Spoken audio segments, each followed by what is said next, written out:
दक्षाध्वस्तकरः कोपयुक्तं मुखाम्बुजः शूलपाणि सुखाय अस्तु कपालिमे हर्षनीशम सैवगम। दक्ष यज्ञ का विध्वस्त करने वाले और क्रोधित मुख कमल वाले शूलपाणि कपाली भगवान हमें दिन और रात सुख प्रदान करे। नमस्कार, मेरा नाम है नीरव हिंगू और welcome to my podcast the Neerav Hingu show. एकादश रुद्र की इस सीरीज में आज हम बात करेंगे अगली एकादश रुद्र की, जिसको कहते हैं कपाली। और भगवान शिव को कपाल या कपाली या कपीश्वर क्यों कहते हैं, चलिए इस पर हम चर्चा विमर्श करते हैं। सेवागम के अनुसार 10वें रुद्र का नाम कपाली है और पद्म पुराण के षष्ठी खंड 17वें में ये बताया गया है कि एक बार भगवान कपाली ने ब्रह्मा के यज्ञ में कपाल धारण करके गए थे, जिसके कारण उन्हें यज्ञ के प्रवेश द्वार पर रोक दिया गया था। और उसके बाद भगवान कपाली रुद्र ने अपने अत्यंत प्रभावी स्वरूप का दर्शन कराया। फिर सब लोगों ने उनसे क्षमा मांगी और यज्ञ में उन्हें ब्रह्मा के उत्तर में बहुमान का स्थान प्रदान किया। और ऐसी कथा है कि उन्होंने एक बार ब्रह्मा जी को दंड देने के लिए उनका 5वां मस्तक काट दिया और कपाल धारण करने के कारण ही 10वें रुद्र को कपाली रुद्र कहा जाता है। इसी रूप में भगवान रुद्र ने क्रोधित होकर प्रजापति दक्ष को विध्वस्त किया था और उसके यज्ञ को भी विध्वस्त कर डाला था। एक बार प्रयागराज में मुनियों का एक महान समागम हुआ था, अर्थात समारोह हुआ था। उसमें ब्रह्मा जी के साथ सभी देवी देवता सम्मिलित हुए थे। भगवान कपाली रुद्र भी वहाँ उपस्थित थे। पीछे से उनके ससुर प्रजापति दक्ष उस सभा में उपस्थित हुए। उन्हें देखकर सभी लोगों ने उठकर उनका सम्मान किया। केवल भगवान रुद्र कपाली ने अपने आसन पर बैठे रहे। अपने दामाद को अभिवादन न करते देखकर प्रजापति दक्ष को क्रोध उत्पन्न हो गया और रुद्र को अनेक दुर्वचन कहने के बाद उस सभा मंडप से निकल गए और भगवान रुद्र को शाप दिया और उठकर चले गए। बाद में रुद्र को अपमानित करने के उद्देश्य से उन्होंने कनखल में एक विराट यज्ञ का आयोजन किया। उस यज्ञ में सभी देवी देवताओं को आमंत्रित किया, केवल अपने दामाद भगवान रुद्र को नहीं बुलाया। रुद्र पत्नी ने अर्थात सती, जो कि प्रजापति की बेटी है, जब यह यज्ञ का वृत्तांत सुना तो बिना बुलाए ही पिता के यज्ञ में जाने के लिए अपने पति भगवान रुद्र से अनुमति मांगी। भगवान रुद्र के समझाने पर भी उन्होंने यज्ञ में जाने की हट छोड़ी नहीं। फिर रुद्र ने उन्हें राजोचित ठाट बात के साथ अपने मुख्य गणों के साथ दक्ष के यज्ञ में भेज दिया। यज्ञ में रुद्र का भाग न देखकर अर्थात आसन न देखकर सती ने दक्ष के साथ उपस्थित सभी लोगों से जमकर भर्त्सना की और दक्ष के द्वारा उत्पन्न अपने शरीर को योग की अग्नि में सती ने अपने आप को भस्म कर दिया। इधर जब भगवान कपाली रुद्र को यह दुखपूर्ण संवाद मिला तो क्रोध में आकर उन्होंने अपनी एक जटा उखाड़ दी और पत्थर पर पटक दी, जिसके 2 टुकड़े हो गए। एक टुकड़ों से प्रलय अग्नि के समान वीरभद्र जी उत्पन्न हुए और दूसरे से महाकाली प्रकट हुई। दोनों ने भगवान कपाली रुद्र की आज्ञा से दक्ष के यज्ञ का विध्वस्त कर दिया और इसके सामने देवता मुनिगण कोई भी ठहर नहीं सका। कुछ तो धराशायी हो गए और कुछों के अंग भंग हो गए। वीरभद्र ने दक्ष के यज्ञ को काट दिया और महाकाली को सौंप दिया।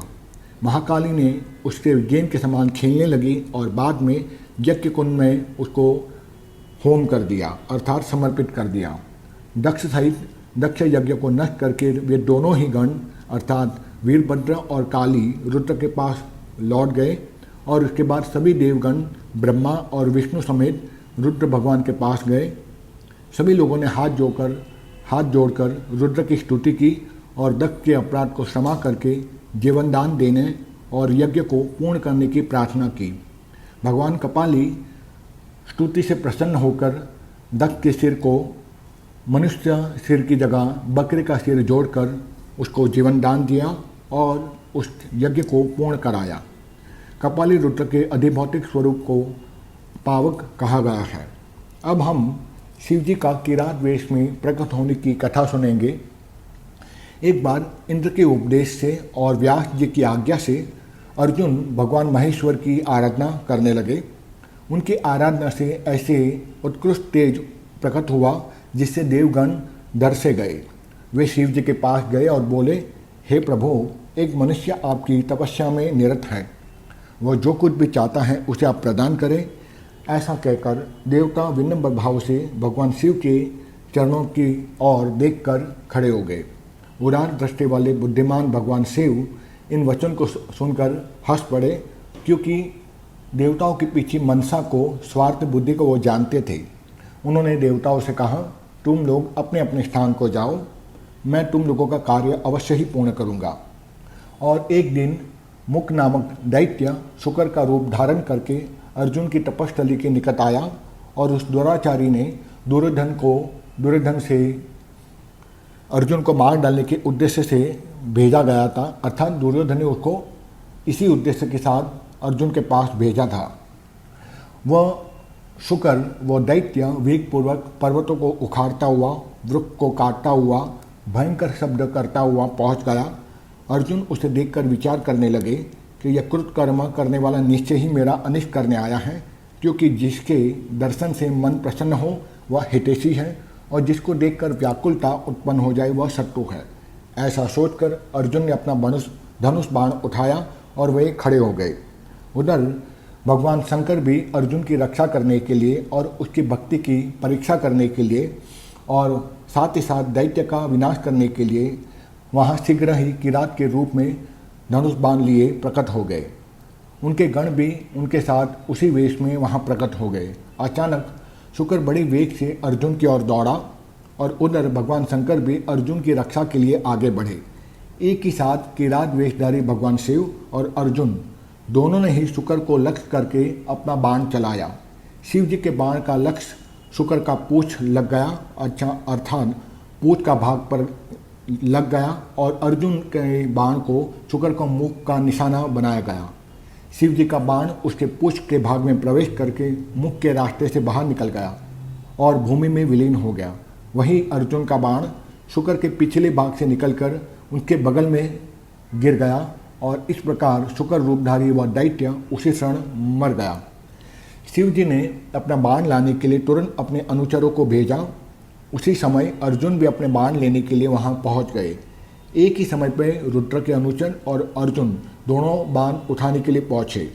अर्जुन ने भगवान के शिव के अनुचर को डरा धमकाकर वह बाण उठा लिया। भगवान शिव के अनुचरों ने कहा, यह हमारा बाण है, आप इसे छोड़ दीजिए। अर्जुन ने कहा, वंचन, तुम बड़े मूर्ख हो, यह बाण मैंने अभी छोड़ा है, इस पर मेरा अधिकार है, इस पर मेरा नाम अंकित है। शिव अनुचर ने उस बाण को अपना स्वामी का बाण बताया। इस प्रकार दोनों में बड़ा ही विवाद हुआ और रुद्र अनुचर की ये सारी बातें किरात वेशधारी शिव भगवान को बताई गई। फिर महादेव का अर्जुन के साथ घोर युद्ध हुआ और भगवान शिव ने अर्जुन की परीक्षा के लिए यह सारी लीला रचना की थी। उसी समय भगवान शिव ने अर्जुन को अपना दिव्य स्वरूप का साक्षात्कार कराया और फिर अर्जुन से अपनी भूल की क्षमा मांगी शिव जी से, और शिव जी ने प्रसन्न होकर सभी प्राणियों की रक्षा के लिए और आने वाले महाभारत युद्ध के लिए अर्जुन को पाशुपातयी अस्त्र का वरदान प्रदान किया, जिसको इस्तेमाल करके अर्जुन महाभारत युद्ध में विजयी हुए।